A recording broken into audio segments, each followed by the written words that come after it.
Welcome back, students. Today we read the second chapter of Environmental Studies, Part 1. The chapter name is The Interrelationships Between the Living Things.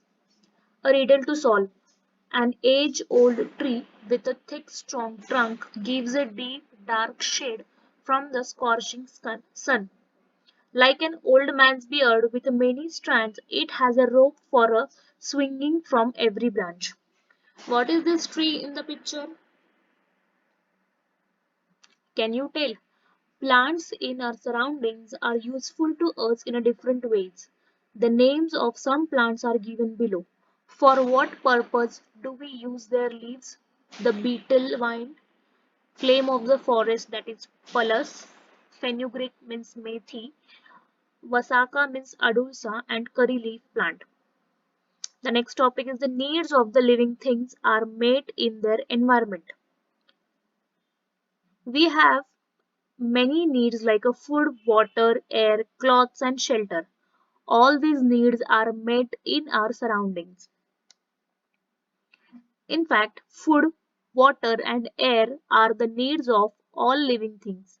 They are all fulfilled in the environment, but there are differences in the needs of each kind of living things. For example, the water that a mouse drinks in an entire day would not be enough for an elephant even at one time.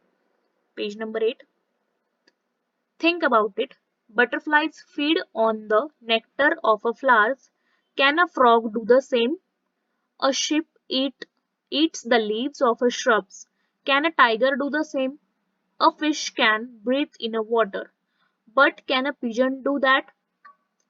Bulrushes grow in a water. Can a lemon tree do so? Can you tell? If fish leave the water, will they be able to live on a land? The next, this is one experiment, students. Try this. Take a two small boxes, label them box 1 and box 2. Fill them 3/4 with soil. Make the soil moist enough to sow seeds. Sow two sprouted moth, that is matki seeds in each box. Give 2 spoons of water to the soil of box 1 only once every day. Give 4 spoons of water to the other box 4 times a day. Do this for 6 days. What will you see? The plant in box 1 are growing well, but the plants in box 2 have begun to rot. What does this tell us? Plants that are not aquatic plants cannot grow in marshy areas. If they get more water than they need, they rot.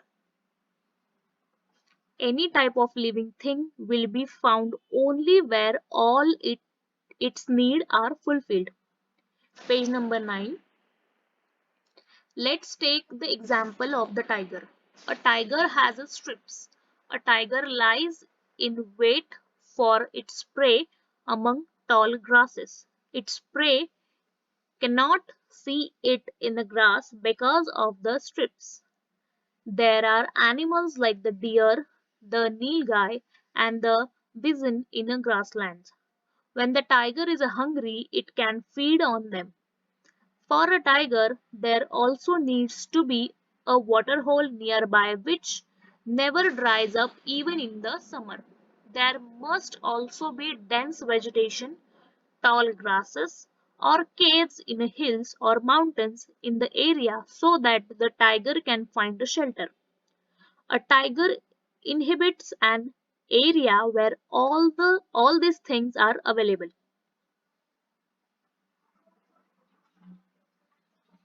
Can you tell from where do we get a silk?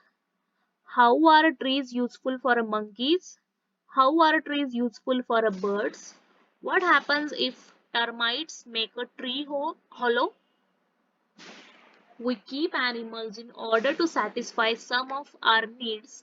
They become dear to us. We look after them well. We feed them. We take them to a vet if they fall ill. These animals too return our affections. Page number 10. We eat milk, meat, eggs, and several other things from the animals. Some animals are useful for carrying burdens or drawing carts. Domestic animals are also used to help with the heavy farm work in fields. Dogs guard our houses. Sheep gives us wool. Do you know, even the excreta of a domestic animal is of use to human beings. The dung of a cattle is made into dung cakes. They are combustible. They are used in some places as a fuel. When they burn, they give out smoke. A combustible gas called a gobar gas is also obtained from a cattle dung. That too is used as a fuel. It burns without smoke. Cattle dung is used for plastering mud houses. Manures made from the cattle dung and sheep pellets are good for plants.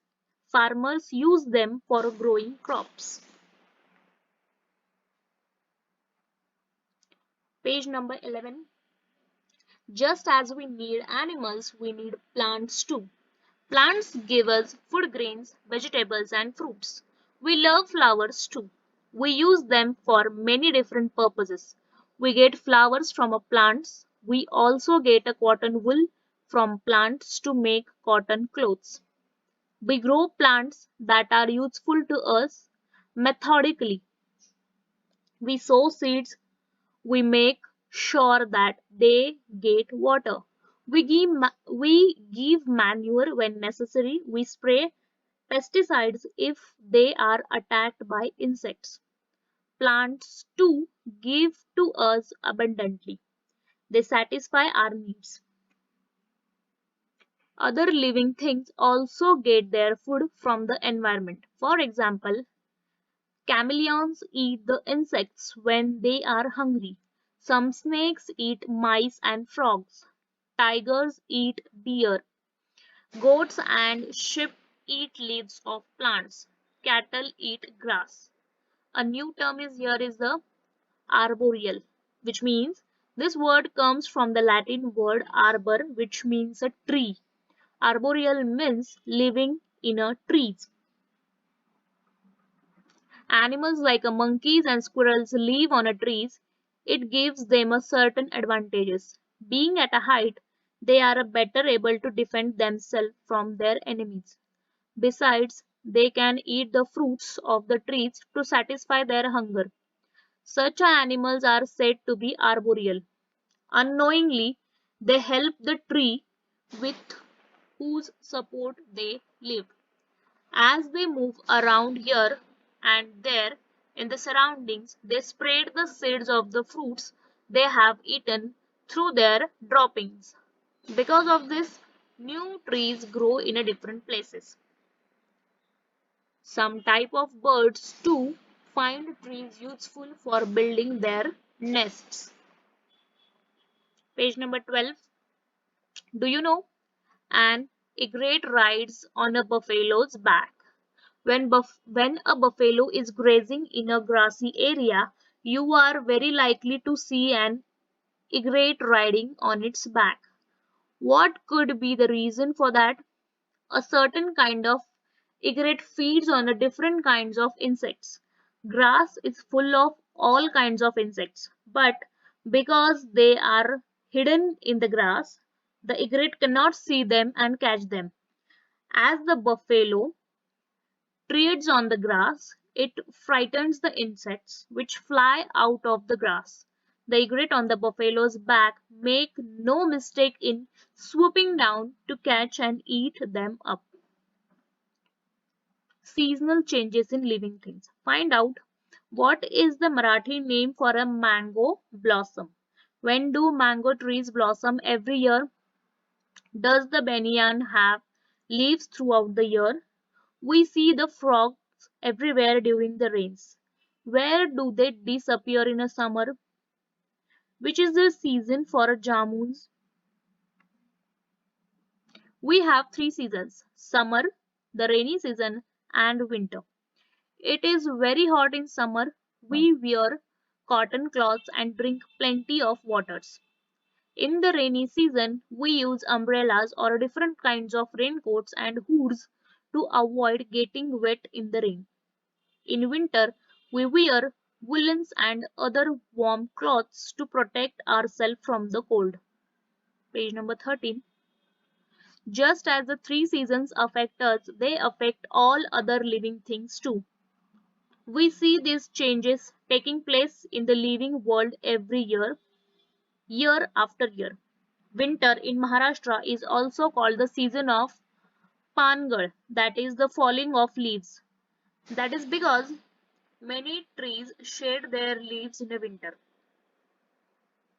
The coat of many furry animals become thicker in a winter. This keeps them warm in the cold season. Such a growth of hair is especially noticeable in animals like sheep and some types of goats and rabbits. The end of winter is also the time for the mango trees to start blossoming. These blossoms are called the mohar in Marathi. At the close of the month of February, it becomes warmer, and by March, we begin to feel the heat. It's time for a summer.